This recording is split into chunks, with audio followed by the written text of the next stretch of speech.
Naum, o capítulo é o primeiro,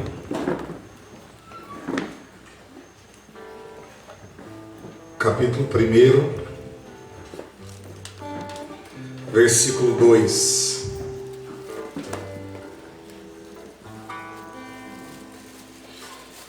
Capítulo 1, versículo 2.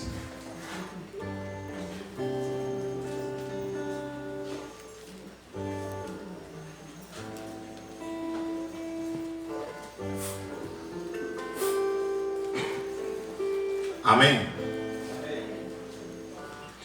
O Senhor é um Deus zeloso e vingador. O Senhor é um vingador irascível. O Senhor toma vingança de seus adversários e trata com rigor os seus inimigos. Vamos aplaudir a palavra do Senhor.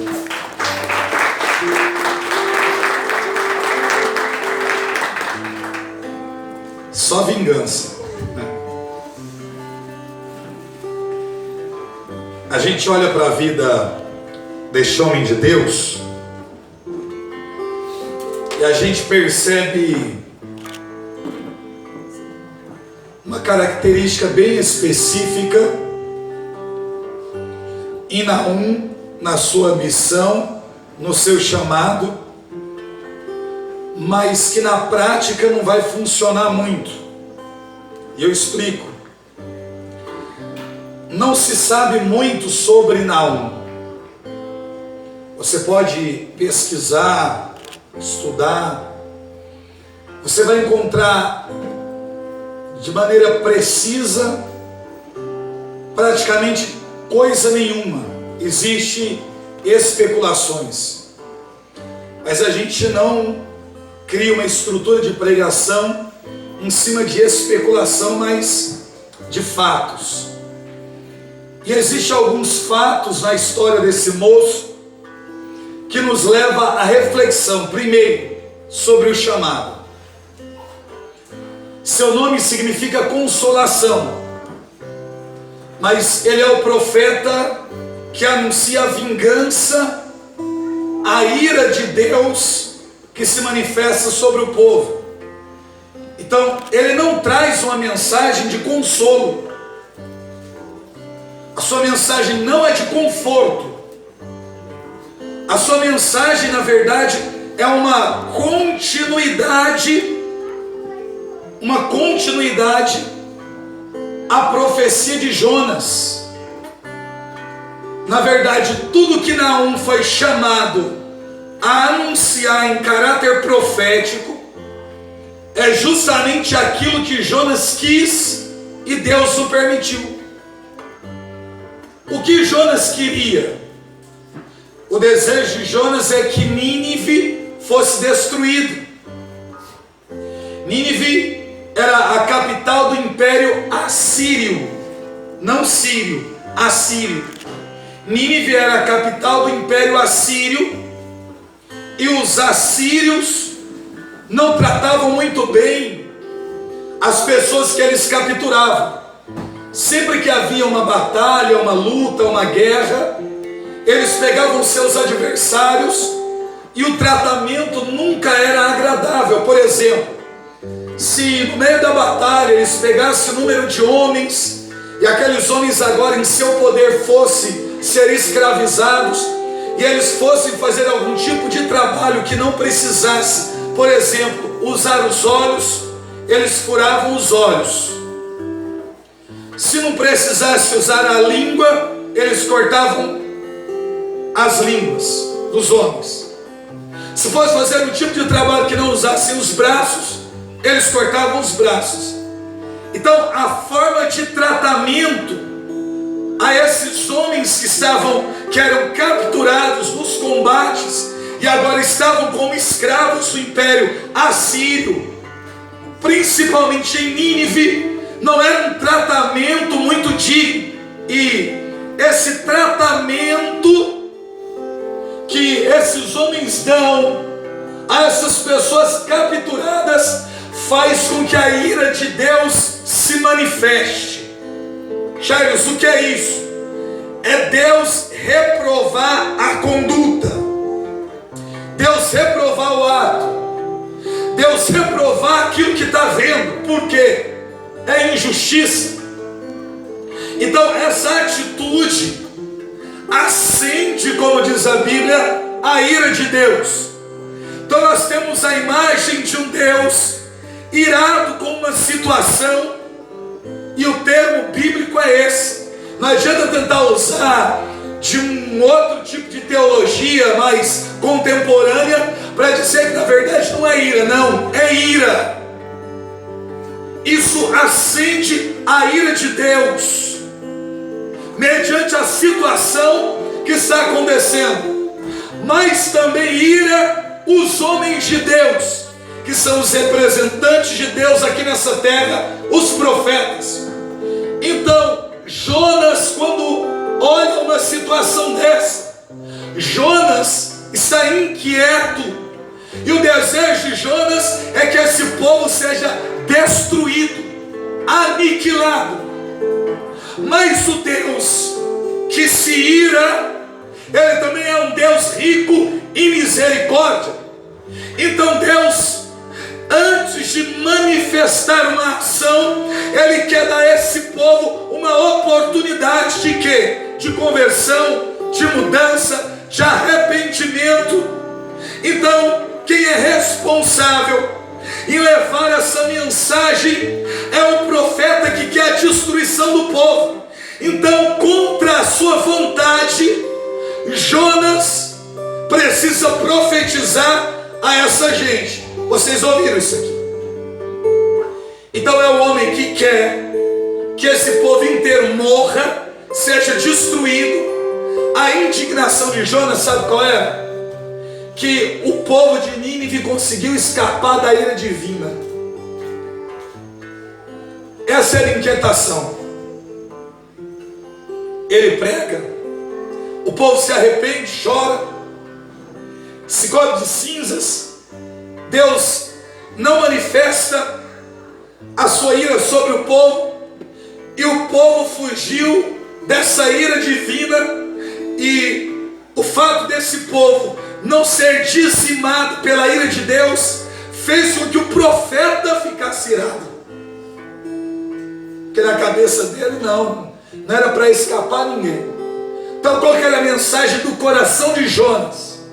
Esse povo tem que morrer, esse povo tem que ser destruído, esse povo tem que ser aniquilado. Deus aparece e diz: não, há um arrependimento, a misericórdia de Deus se manifesta, Deus dá uma oportunidade ao povo. Jonas irado, 100 anos se passam, Naum aparece 100 anos depois.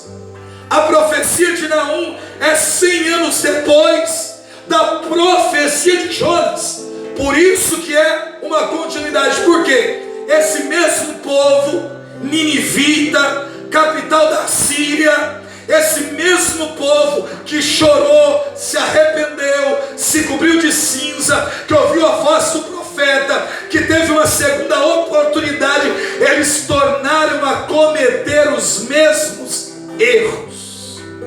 Aí Deus chamou Naum, que agora não tem Jonas mais. E se tivesse, irmãos, você pode ter certeza que com a maior alegria do coração, Jonas ia profetizar para esse povo. Ele ia dizer: era tudo o que eu sempre quis, era o meu desejo há 100 anos atrás. Mas agora não é o tempo de Jonas, agora é o tempo de Naum. Só que olha que coisa, Naum é o homem da consolação. Naum é o homem que tem um indicativo de melhora, transformação, piedade, uma segunda oportunidade. É o contrário. O homem irado profetiza misericórdia, e o homem que é misericordioso tem que profetizar vingança. Eu fico pensando, Qual é a nossa reação quando Deus nos pede para fazer uma coisa que nós não queremos? Porque é muito bom, muito fácil, cômodo, satisfatório, quando Deus te pede, e aquilo que Ele te pede vai de acordo, está em conformidade com aquilo que está no seu coração. Ou seja, é um Deus que atende o desejo do coração do homem. É um Deus que quer que você faça exatamente aquilo que você programou, criou, deseja, quer, sonha, espera. Quando Deus pede e o pedido de Deus está em conformidade com o desejo do seu coração, é muito fácil. Deus é bom, Deus é maravilhoso, Deus é poderoso, Ele é o Senhor da minha vida, Ele é o meu Deus, Ele é o meu tudo, Ele é o príncipe. Você compreende a grandeza e a excelência de Deus e executa com tranquilidade o coração. E quando o pedido não tem nada a ver com aquilo que você quer, e quando o pedido vai na contramão do seu desejo, do seu sentimento, dos seus sonhos, dos seus projetos, a primeira pessoa a ter que colocar a vida em conformidade com a profecia divina é o próprio profeta. Aquele que sofre primeiro com a mensagem é o profeta. Aquele que tem que passar pela crise primeiro é o profeta. Aquele que tem que enquadrar sua vida na mensagem eterna é o profeta. Porque ele é um homem consolador, ele é um homem bom, mas ele tem que profetizar vingança. E você lê o oráculo, a profecia é Deus falando de vingança, que ele é impiedoso, que ele faz vingança, trata com rigor os inimigos, que ele manifesta a sua ira, que o povo assente a ira de Deus, que ele é impiedoso. Você vê uma mensagem de caráter pesado para o homem que tem um coração consolador, para o homem bom. Só que não importa agora o que não quer, o que não pensa, o que não sabe. Só que a ira de Deus, segundo a profecia de Naum, ela vai se manifestar no meio do povo. A ira de Deus. Jesus é um termo pesado usar. A ira de Deus não é a ira. O que é a ira de Deus? O que é a vingança de Deus, esse termo?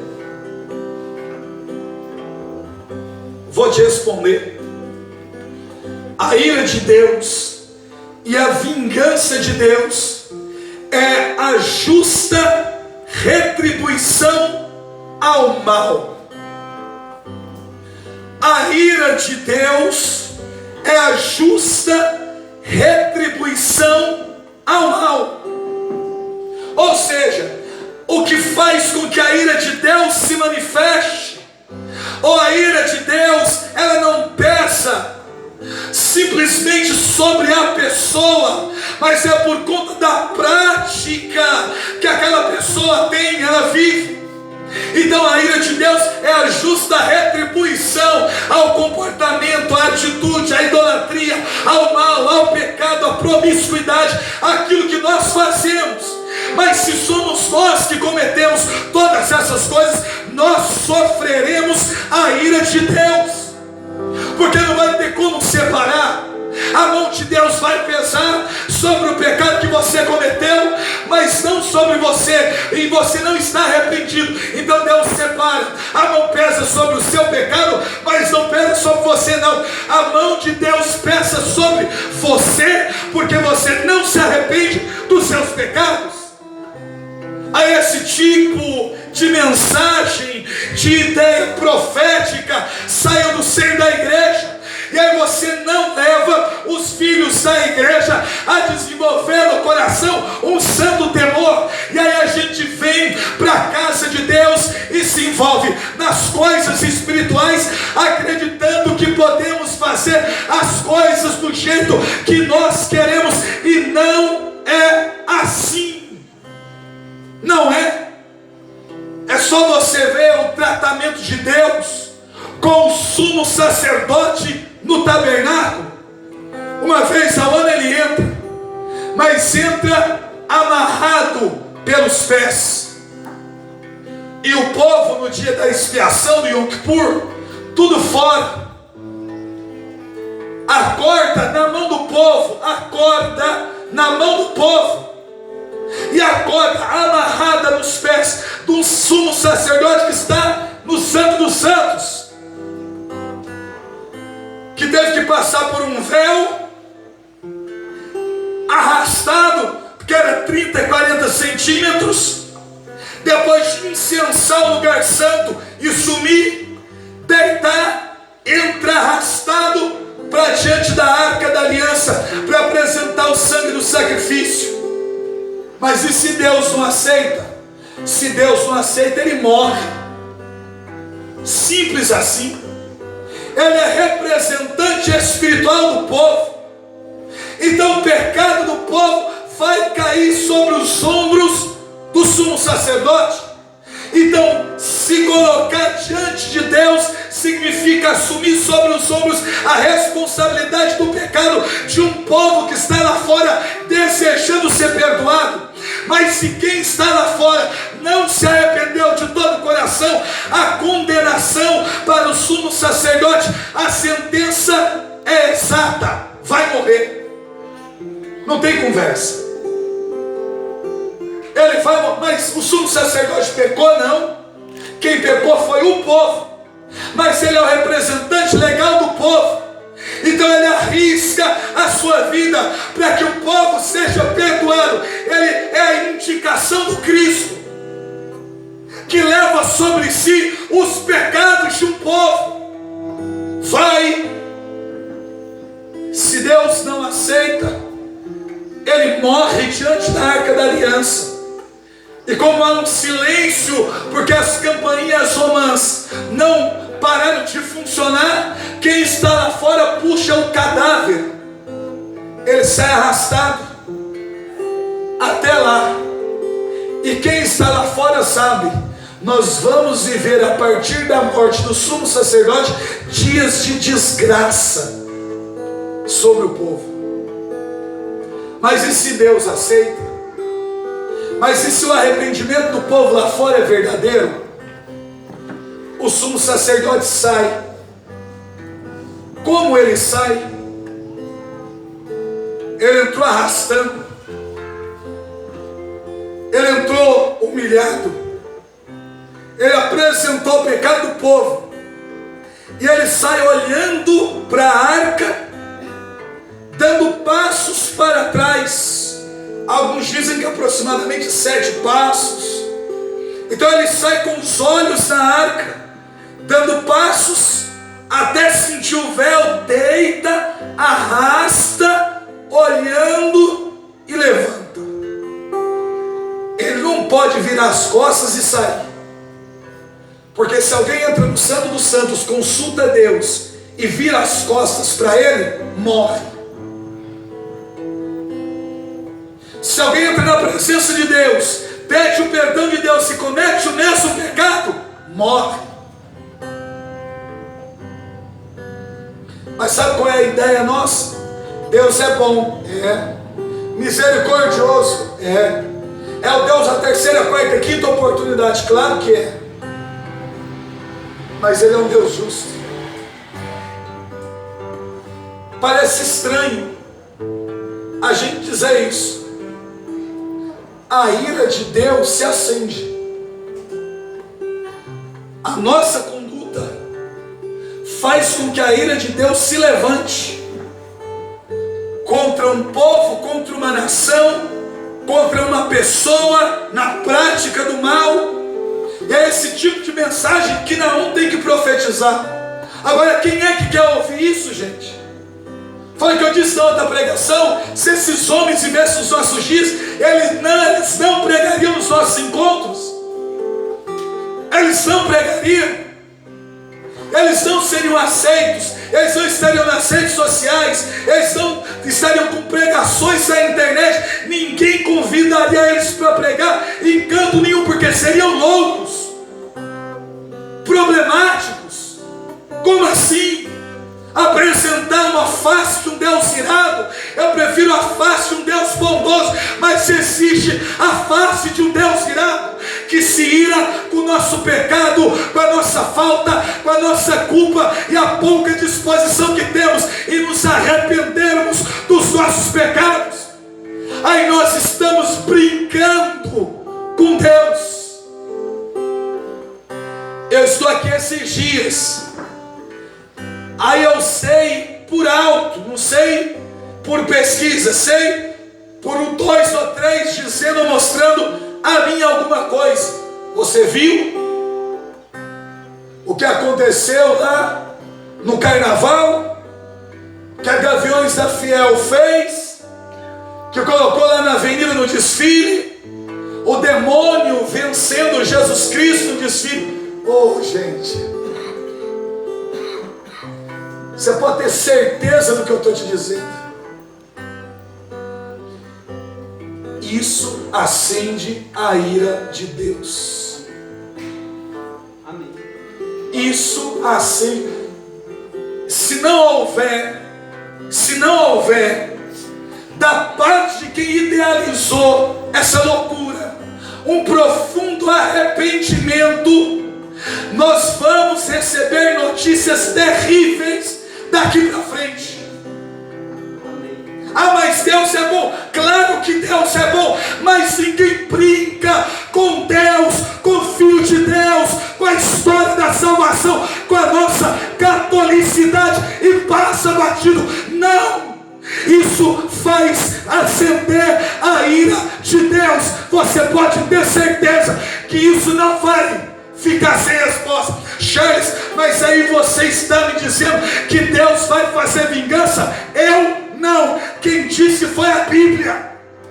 Não sou eu que estou dizendo. A ira de Deus, a vingança de Deus é a justa medida ao mal. Imagine a justa medida de Deus para esse tipo de acontecimento. Não fica sem resposta.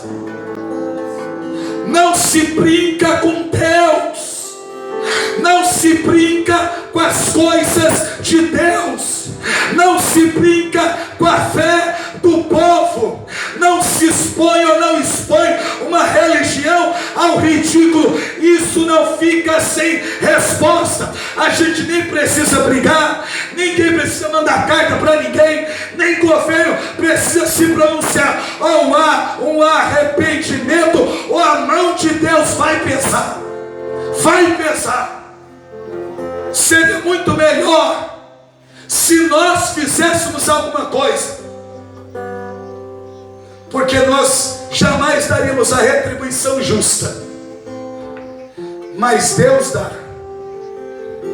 a justa medida ao mal. É isso que Naum está dizendo. O povo vivendo na bagunça. Que povo é esse? Os ninivitas. Vai dizer que eles não conheciam a verdade? Então o que foi que Jonas fez? Quem foi que pregou sobre Jonas? Então, o que foi que Jonas fez? O Jean pregou aqui. Para que tudo aquilo? Homem que foge do chamado, que é lançado no mar, engolido por um peixe, lançado no mesmo lugar. Tem que profetizar. Vai e profetiza, sendo que no seu coração tem outro desejo. Toda essa história, toda essa realidade, todo esse drama, todo esse profetismo, para que o povo chegue ao arrependimento. Para quê? Para voltar para a mesma prática de promiscuidade que o povo vivia. Agora a mensagem não é se arrependa. Agora a mensagem é a ira de Deus vai se levantar. Diz que o vingador, um anjo vingador, passou numa noite daquelas e a manto de Deus morreu 185 mil pessoas. Em uma única noite foram executadas por um anjo com com permissão de Deus, 185 mil pessoas. Ninguém brinca com Deus. Ninguém brinca com Deus. Ninguém zomba. A Bíblia diz: de Deus não se zomba. O que o homem semeia, isso mesmo colherá. Se você semeia corrupção, maldade, a consequência vai ser terrível. Ninguém se engane, de Deus não se zomba. É isso que o profeta está dizendo. Vocês ouviram a verdade, vocês conheceram o profeta, vocês ouviram a voz de Deus, vocês se arrependeram, se cobriram de cinza, tiveram a oportunidade de ser diferente, de fazer diferente, de cultuar o Deus verdadeiro, e depois do arrependimento, de entrar no templo, de consultar Deus, de falar com Deus, de fazer promessas para Deus, vocês abandonaram tudo, cometeram o pecado da idolatria, voltaram para a mesma promiscuidade. A mensagem para vocês agora não é mais a mesma. A mensagem é a vingança. Não, você não pode dizer vingança, diz outra coisa, não, vingança.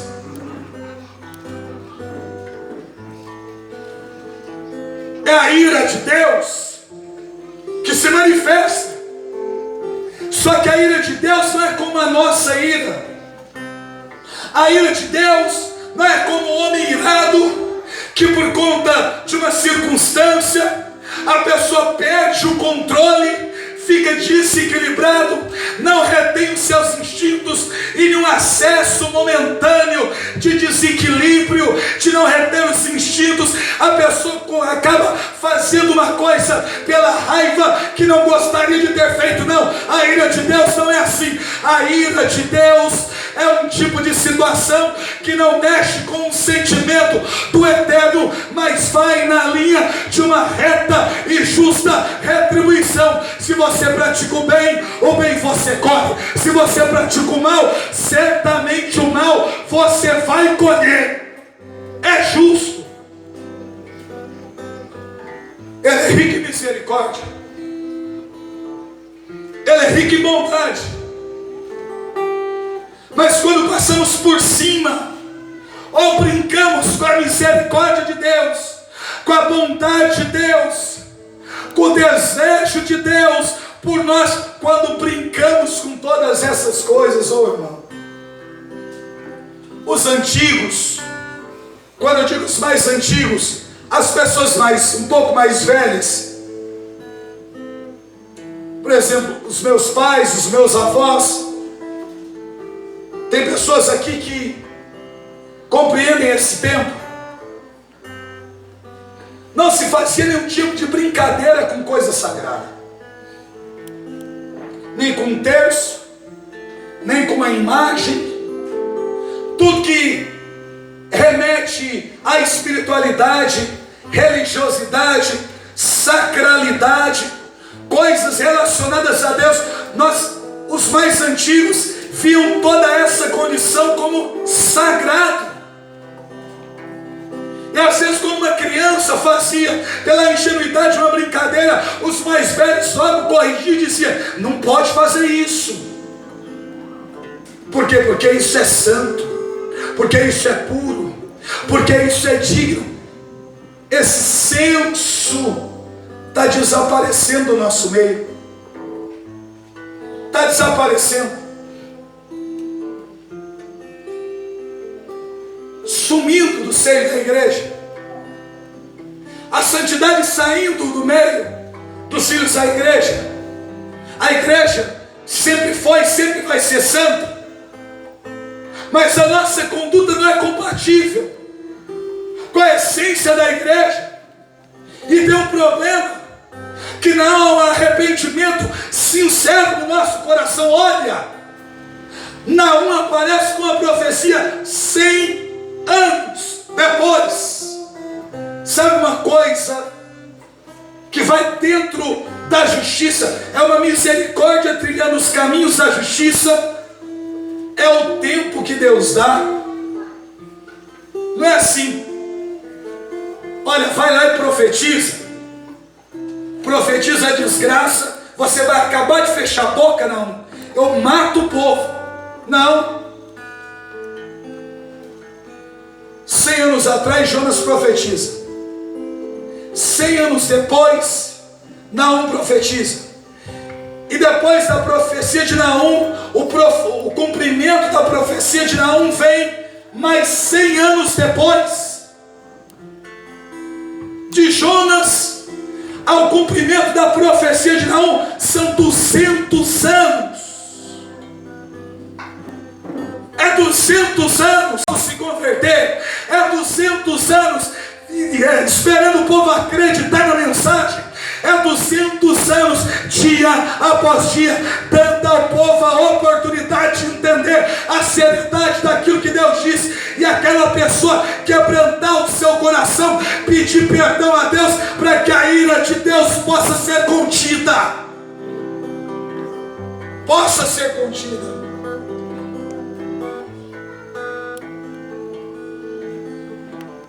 A misericórdia de Deus, diz a palavra, é a causa de não sermos consumidos, porque a nossa geração, ela é muito mais perversa, promíscua, corrupta, do que a geração de Jonas e de Naum, os ninivitas. Se você acompanhar os acontecimentos no mundo superficialmente, você vai perceber que essa geração é muito pior do que a geração do Egito, do que o tempo de Caos, a época dos juízes, período negro nas Sagradas Escrituras, que é muito pior do que a época que a casa de Israel, ela foi dividida depois da morte de Salomão, com 10 tribos indo para um lado, 2 para o outro. Jeroboão e Robão dividindo Israel. É pior do que tudo isso. A nossa geração comete coisas muito piores do que esse povo aqui. Mas ele arrancava os olhos, arrancava os braços, cortavam as línguas. Entra dentro de um presídio, ou vai dentro de alguma localidade que ela é mais perigosa, não precisa ir longe, não próximo aqui de vocês, para vocês entenderem o tipo de crime que estão cometendo na atualidade, as atrocidades. Você quer um exemplo?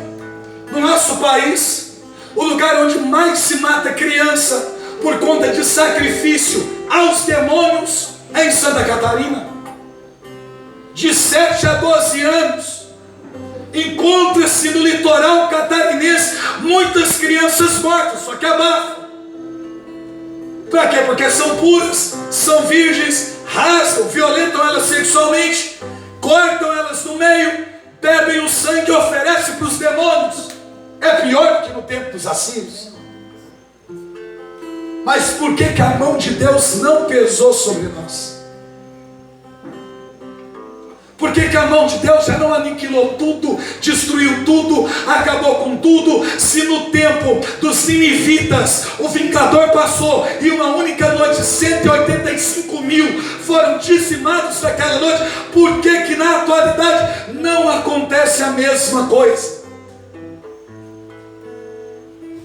Por um fato simples a explicação, mas extraordinário no seu mistério. Por conta do sacrifício vicário. Se Cristo não morre na cruz, se Cristo não se entrega em nosso lugar, se Cristo não expia os pecados da humanidade, você pode ter certeza que não teria mais nada sobre a face da terra. Mas o que é que retém a ira de Deus? A cruz. O que segura, o que retém, o que absorve a ira de Deus é a cruz. Sobre a cruz não foram fincados só os nossos pecados, as nossas enfermidades. Na cruz foi pregado, foi colocado, depositado as nossas faltas, pecados, transgressões, todas essas coisas. Mas a cruz também reteve a ira de Deus. Todas as vezes que você olhar para a cruz de Cristo, entenda que esta humanidade só existe porque um dia uma cruz foi levantada e um Cristo suspenso nela e derramou até a última gota de sangue para conter a ira de Deus, para te dar tempo para o arrependimento. Te dar tempo para o arrependimento. Então o que Jesus fez? O primeiro que passou matou 185 mil, mas esse que agora veio para te dar tempo. Tempo de chorar, tempo de se arrepender, tempo de rasgar a alma, quebrantar o coração, tempo de fazer exame de consciência, tempo de confissão. É oportuno. A quaresma para nós é um tempo favorável para isso. Essa pregação nos introduz ao tempo quaresmal, tempo de conversão. É o tempo de escapar da ira divina. Como? Confessando, arrependendo, colocando em ordem a vida, se aproximando da igreja, fazendo exame de consciência, modificando quem você é, se recolhendo um pouco mais, modifica a sua conduta. É o tempo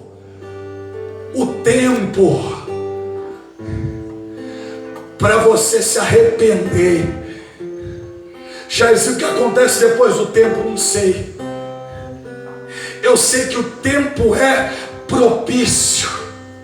O tempo é propício.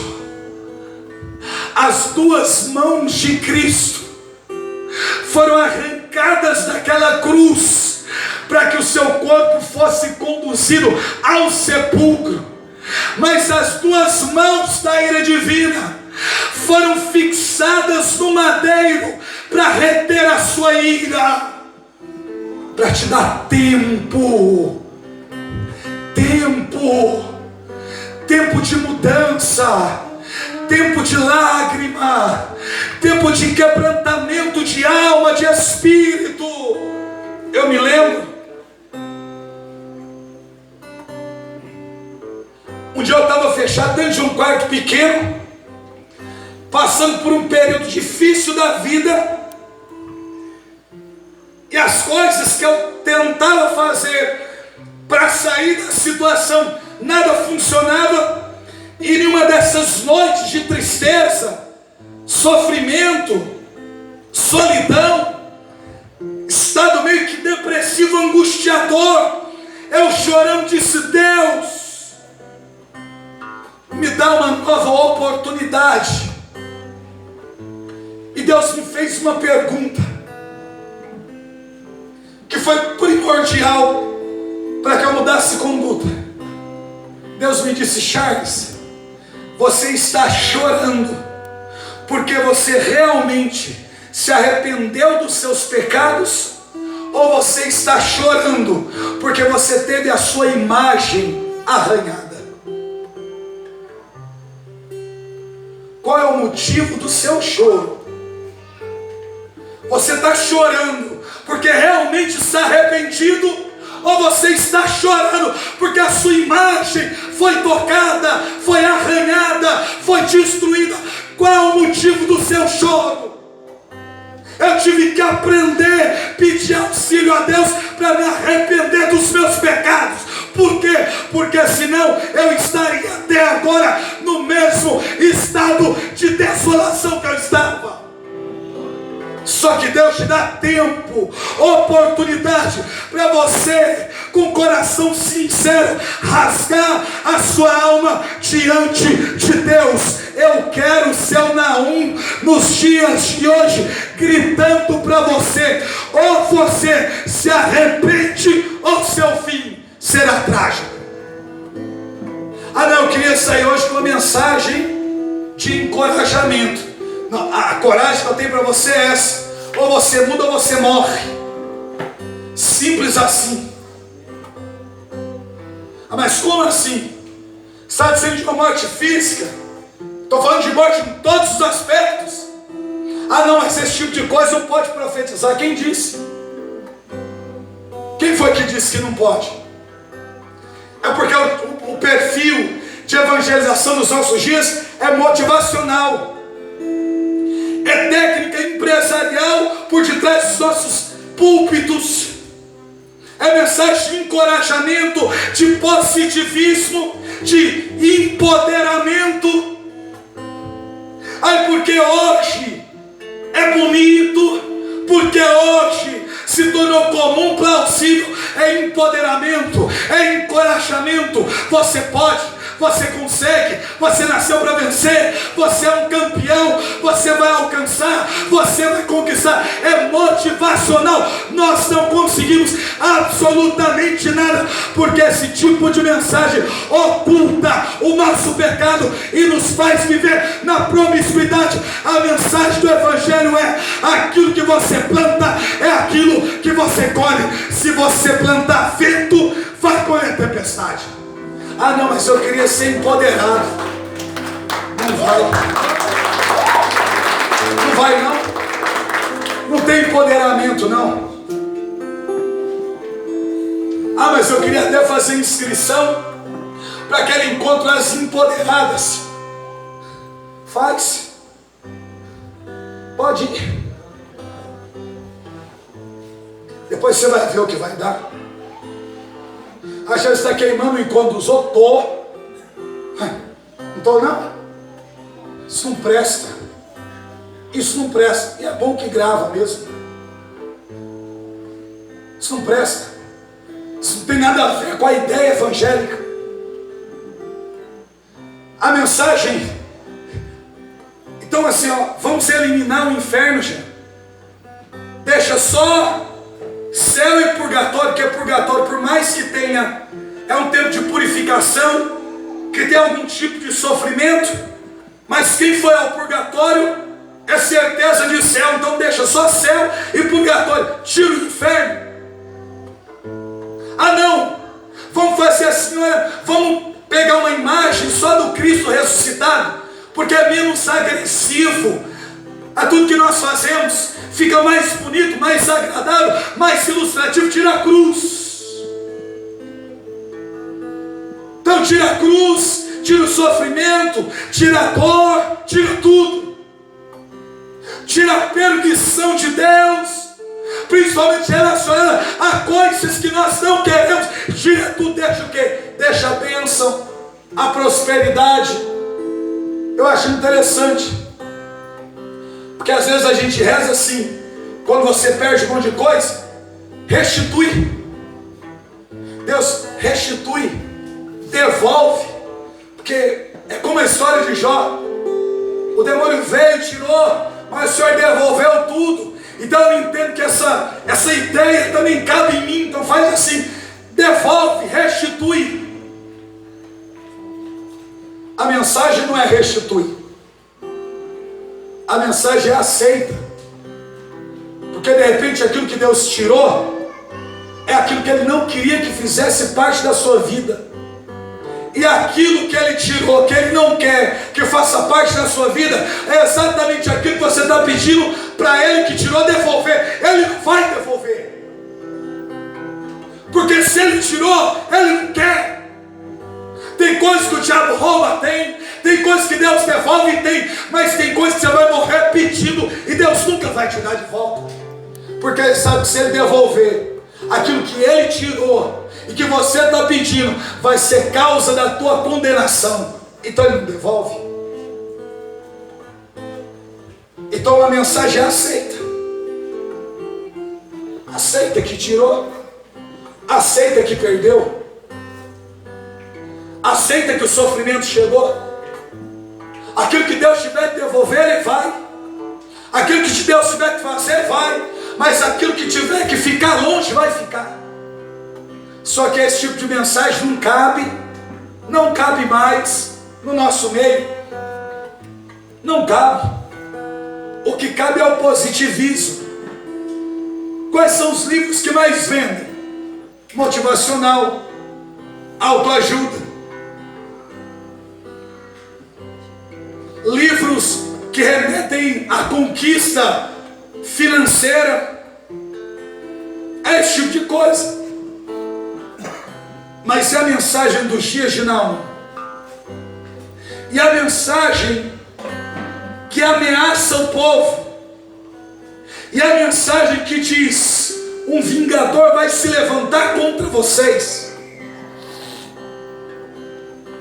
É como no Egito. Olha, ele vai passar. Passa o sangue nos umbrais das portas. Que vai ser o sinal de que ali ele não entra, ele não dizima ninguém, ele passa por cima. Mas precisa sacrificar um animal por família. Se a família for muito pequena, junta com outra família pequena, pega um animal para as duas famílias, utiliza todo o sangue, passa nos umbrais. Para quê? Para quando o dia que um anjo passar, o destruidor passar, não entre, mas passe por cima. Esse tipo de mensagem não pode. Não pode. E aí não gera temor no nosso coração. Eu fiquei lendo o livro de Naum, eu fiquei preocupado. Como que não fica preocupado? Porque a minha sensação foi assim: já Deus não está brincando. O meu sentimento foi esse: não, Deus não está brincando. O povo está brincando com Deus, só que Deus não está brincando. Deus é justo. A ira de Deus é a justa medida da ação do mal. Ou há um arrependimento, ou há uma mudança verdadeira, ou a mão de Deus pesa sobre nós, ou a mão de Deus é retirada de cima da gente. E aí você fica entregue a você mesmo. Você vai ser Deus e vai ter que advogar a sua própria causa. Esse tipo de mensagem faz com que o povo na igreja fique assim, ó, desse jeito aí que vocês estão, com cara de espanto, com cara de: eu acho que eu estou mal. O clima fica pesado. Sabe aquele tipo de pregação que acaba e fica difícil até de rezar? Quem é que glorifica numa hora dessa? Ninguém. Tem uns loucos. Por quê? Porque essas mensagens nos chamam ao senso de responsabilidade. Só que a gente não gosta de ouvir isso. Porque a gente gosta de ouvir que nós somos pessoas boas. Nós temos a certeza do céu, de que tudo na nossa vida vai funcionar da melhor forma possível. Eu me lembro de São Paulo da Cruz, fazendo uma quarentena para escrever as regras da sua fundação, e um dos dias ele disse uma frase que eu duvido que algum de nós aqui ousasse dizer, e que eu vou fazer uma pregação com esse tema. Um dia ele disse assim: hoje eu descobri que eu sou pior do que o demônio.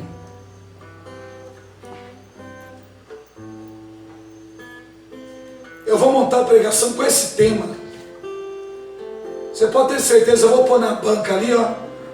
Ninguém compra. A pessoa vai pegar assim, ó. Tá lá, paralisia espiritual, legal. Melodia do martírio, legal, já ouvi. Se eu te tocar, legal. Além do véu, bonito. Testemunho, legal. Relacionamento de decisão, bacana. Ah, tem o estudo da patrística aqui, que legal. E esse aqui? Descobri que eu sou pior do que o demônio. Ah, não, esse aqui eu não quero, não. Porque não é atrativo. não é comercial, mas é instrutivo. É instrutivo. A gente não pode encerrar os momentos das pregações no retiro sem que sejamos chamados a um senso de responsabilidade por conta daquilo que nós vamos viver enquanto filhos da igreja, que é a quaresma. É o tempo oportuno para você refletir a mensagem de Naum. Versículo 2 diz assim: eis o que diz o Senhor: por mais fortes e numerosos que sejam, nem por isso serão menos ceifados. Misericórdia? Como assim? Não importa se vocês são muitos ou se são fortes, mas serão ceifados, porque não se arrependeram. Sem apelação. Agora olha que coisa, que eu digo que é o tempo que Deus nos dá. Vou agora, que é uma parte do texto que é aplicada a quem ousa se arrepender. Vou agora quebrar o jugo que pesava sobre ti e romper tuas cadeias. O que Deus está dizendo? Além de te dar tempo para o arrependimento, eu vou te auxiliar no processo de arrependimento, como quebrando o jugo, quebrando a cadeia, te deixando livre, para que você tenha liberdade de procurar a minha presença e se arrepender diante de mim, porque existem muitas condições que nos cercam, que nos prendem e que nos escravizam e que nos impedem de nos aproximar de Deus. Então Deus compreende, não veio, não voltou, não se arrependeu, porque tem uma cadeia, tem uma amarra, tem um jugo que impossibilita. Deus está dizendo: eu vou me levantar para quebrar o jugo, destruir a cadeia, para te deixar livre, para que você possa se aproximar de mim. A mensagem é pesada, mas a misericórdia vem na sua proporção. Eu quero te auxiliar. É Deus perguntando: você quer sair dessa situação? Porque se quiser, tem o meu auxílio. Se quiser, pode contar comigo. O que é que te prende? O que é que te amarra? O que é que te impossibilita? Qual o jugo que você carrega? Eu posso destruir, porque eu não quero que você permaneça no erro, porque o peso que pesa sobre ti te impossibilita de se arrepender. Eu quero que você livre, tenha a opção de escolher entre o bem e o mal. Colocarei diante de ti o bem e o mal, a vida e a morte. Escolhe, pois, a vida. Escolhe a vida, escolhe a graça, escolhe a presença, escolhe o quebrantamento de alma, escolhe estar perto de Deus. Irmãos, por pior que você seja, por mais numerosos que sejam os seus pecados e os meus, por mais que você há muito tempo não participava de um encontro, ou talvez seja a primeira vez que venha, por mais que você tenha cometido pecados terríveis, existe uma coisa extraordinária em você. Charles, o que? Dá uma olhada onde você está. Olhe, pode olhar para o lado, para as pessoas, para o lugar, para o ambiente físico, para a estrutura aqui na frente. Você consegue compreender que em meio a todo esse jugo, fardo, peso, onde você escolheu estar esses dias? O que você está fazendo aqui? O que você veio fazer aqui? Porque Porque para quem viveu uma vida lá fora, isso aqui é chato demais. Quem é que aguenta isso aqui? Toca música, mas você não pode dançar de maneira promíscua. As músicas não são aquelas mesmas que você escuta costumeiramente. As mulheres que estão no encontro, você não pode mexer com elas. Quem está aqui na frente fica gritando na sua cabeça o tempo inteiro. Acorda cedo, dorme tarde, passa calor. O que você está fazendo aqui? Você podia estar na farra, você podia estar na festa de família, você podia ter ido para o... Qual o lugar da cachoeira que tem aqui perto aqui, que me falaram que tem uma bagunça? Serra Nova, é isso? É. Você podia ter ido para lá, o que você está fazendo aqui? No calor desse, a cachoeira daquela, água boa, o povo quase tudo pelado, bêbado. O que você está caçando aqui?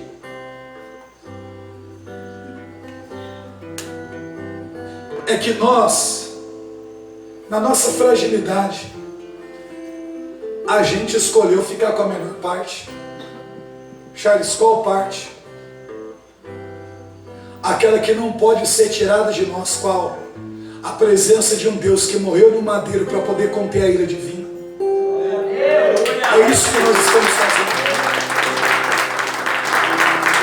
Você não vai voltar para sua casa bêbado, desfigurado.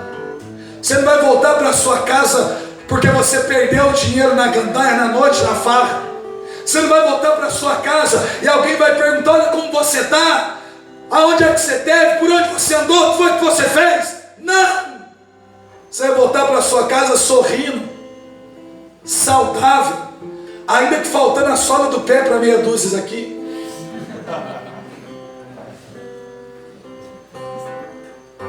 Mas nós escolhemos, eu coloquei diante de você a vida e a morte. Você escolheu a vida. Gente, você escolheu a vida. Deus seja louvado pela escolha que vocês fizeram. Deus seja louvado pela escolha que você fez. Isso te qualifica a aprender a decidir em outras questões que se levantarão a partir daqui. Eu aprendi a escolher o que é certo. Eu aprendi a optar pela vida. Eu aprendi a atender o tempo que Deus me dá para o arrependimento. Eu escolhi ficar próximo de Deus. Próximo de Deus. Próximo. Os ninivitas não fizeram isso. Eles tiveram a mesma oportunidade. E eu quero chamar a sua atenção aqui para a gente encerrando a mensagem. Jonas ofereceu ao povo o que está sendo oferecido aqui. E o povo fez a opção por aquilo que é certo, como você fez aqui, ou por estar aqui. Mas e depois?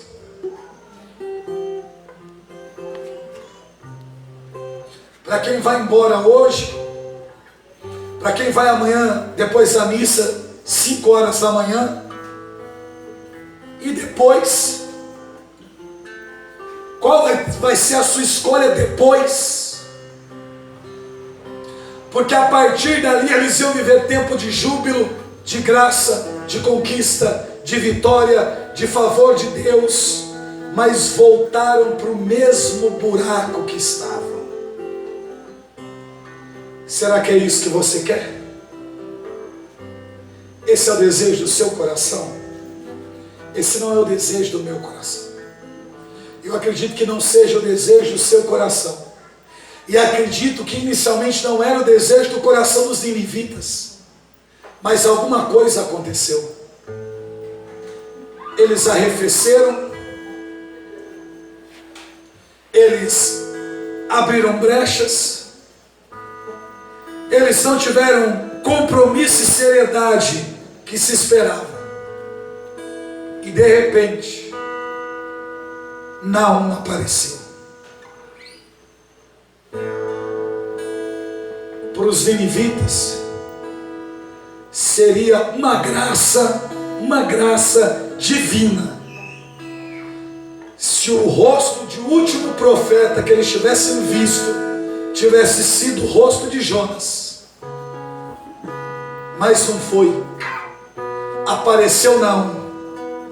E Naum só apareceu porque eles não foram obedientes à profecia de Jonas.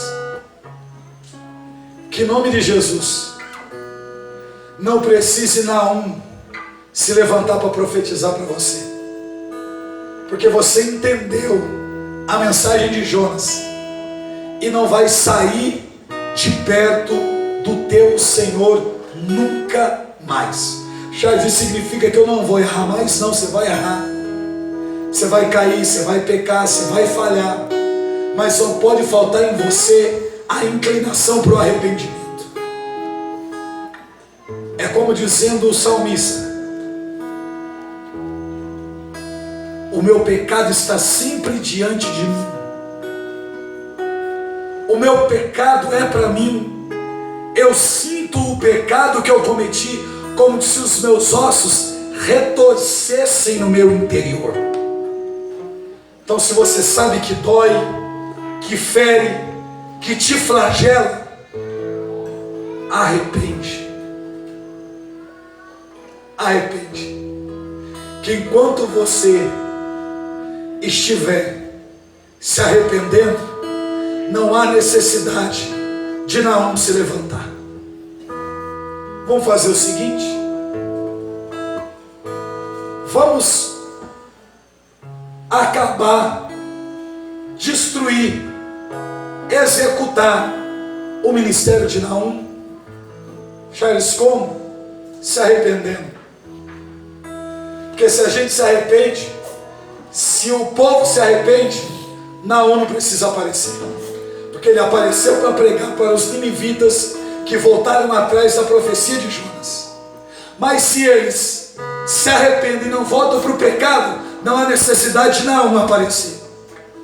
Então você pode dizer: se depender de mim, Naum nunca será profeta.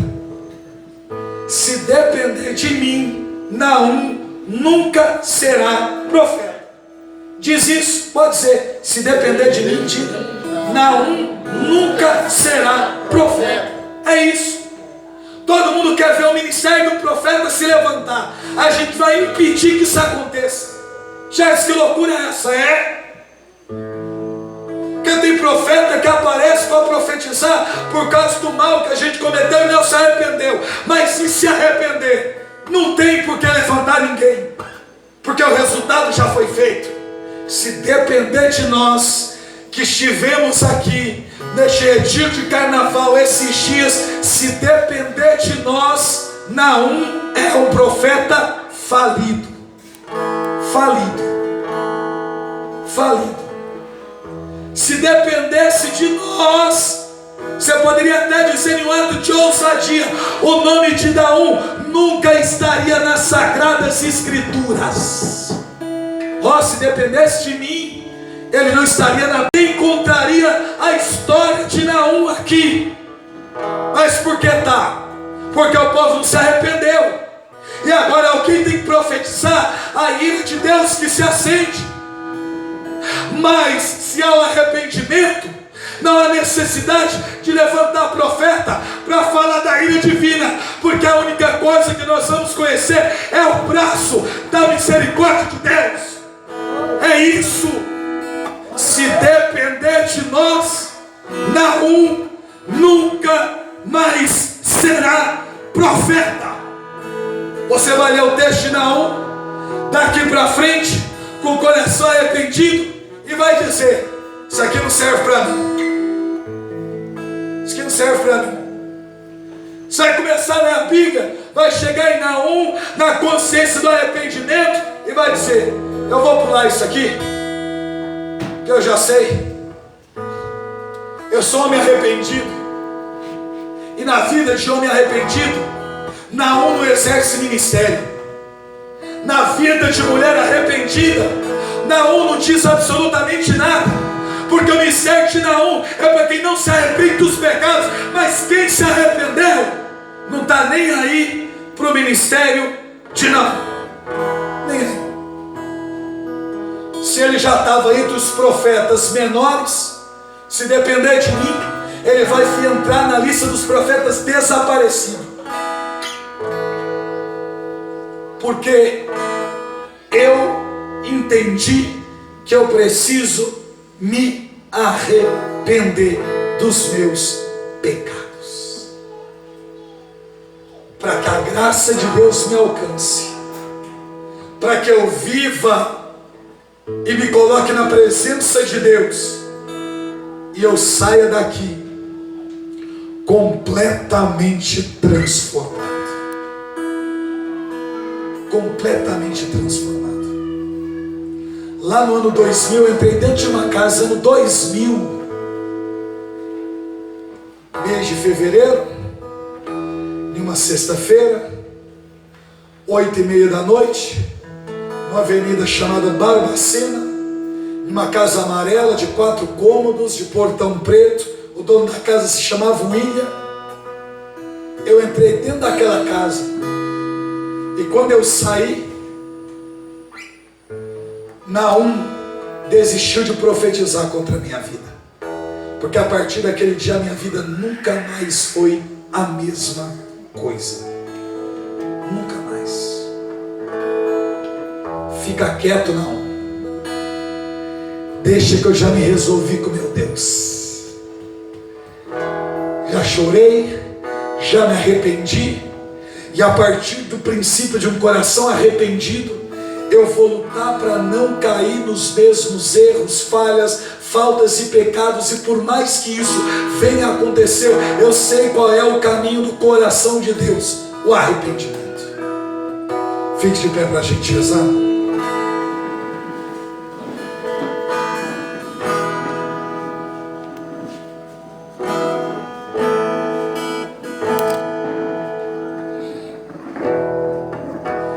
Eu fico pensando, qual foi a sensação do povo ao ouvir a profecia de Naum? Com certeza a reação foi muito pior do que a nossa reação aqui essa noite. Muito pior. Qual foi o sentimento provocado neles? Talvez para alguns a consciência de que chegou o tempo do arrependimento. Deus não está brincando. Eu vou mudar minha conduta, a minha vida será transformada. Outros, isso é loucura, preferiram não acreditar e achar que ele era apenas um louco que apareceu profetizando naqueles dias. Mas qual vai ser, ou qual é o sentimento que nós trazemos aqui no interior? O que é que se manifesta em nós? Eu não sou tão pecador assim. Eu acho que eu não concordei com isso que foi dito, porque eu acho que Deus é só bondade. O Deus não é ruim, Deus é justo, é diferente. Porque a ruindade não caminha no trilho da justiça, mas da injustiça. Deus é justo. E nós vamos nos colocar diante de um Deus justo, misericordioso, santo, que quer se relacionar conosco, mas quer encontrar um povo com o coração inclinado ao arrependimento. Charles, mas eu já me arrependi aqui ao longo desses dias. Deus seja louvado. É isso mesmo. Mas eu já me arrependi desde o primeiro dia que eu entrei aqui. Deus seja louvado pela sua vida. Mas eu já aprendi sobre o arrependimento há anos atrás na minha vida. Deus seja louvado. Você sabe o caminho. Então você sabe como se relacionar com Deus, como se aproximar de Deus, e você conhece o seu Deus. Mas existem pessoas que ainda não fizeram também esse processo, ou começaram a fazer aqui. Por que eu estou dizendo isso? Porque a nossa aproximação do altar de Deus é a aproximação de quem se coloca diante dele não para brincar com a grandeza e com a excelência de Deus, não, mas para reconhecer a sua santidade. Lá no mundo, eles podem até criar uma estrutura carnavalesca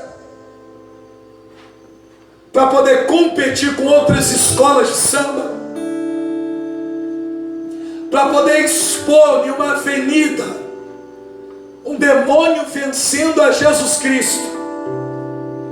Utopia, ilusão, exegese barata de quem não conhece Bíblia, porque quem conhece sabe qual é o fim de Satanás. Aleluia. Quem conhece sabe, aquilo ali é para enganar os bestas. Nossa, o diabo venceu o Deus, Jesus Cristo, lá na Marquês, ou lá na avenida, lá naquela escola de samba. Ilusão. A gente sabe qual é o fim de Satanás.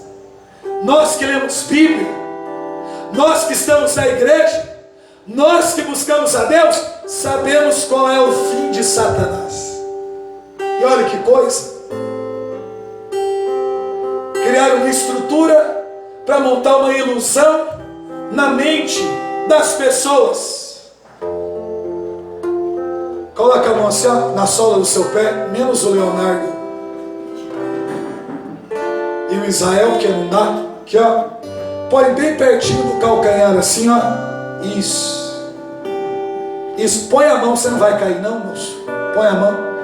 Diz assim, ó, Satanás, o que é seu está guardado. Aqui, ó, na sola do meu pé. Porque o seu fim será trágico. E o nosso será glorioso. Então os outros lá fora. Agora aqui, não. Lá eles colocaram Jesus sendo humilhado pelo demônio. Então vamos fazer do jeito certo. Vamos reconhecer a grandeza, a bondade, a excelência, a santidade, a soberania, a majestade de Deus. A hora que Jesus entrar dentro desse fogueirão, Ele não vai entrar como Deus humilhado pelo diabo. Ele vai entrar como Cristo ressurreto, que foi pregado no madeiro e visto como um cordeiro, mas entra neste fogueirão como o leão da tribo de Judá.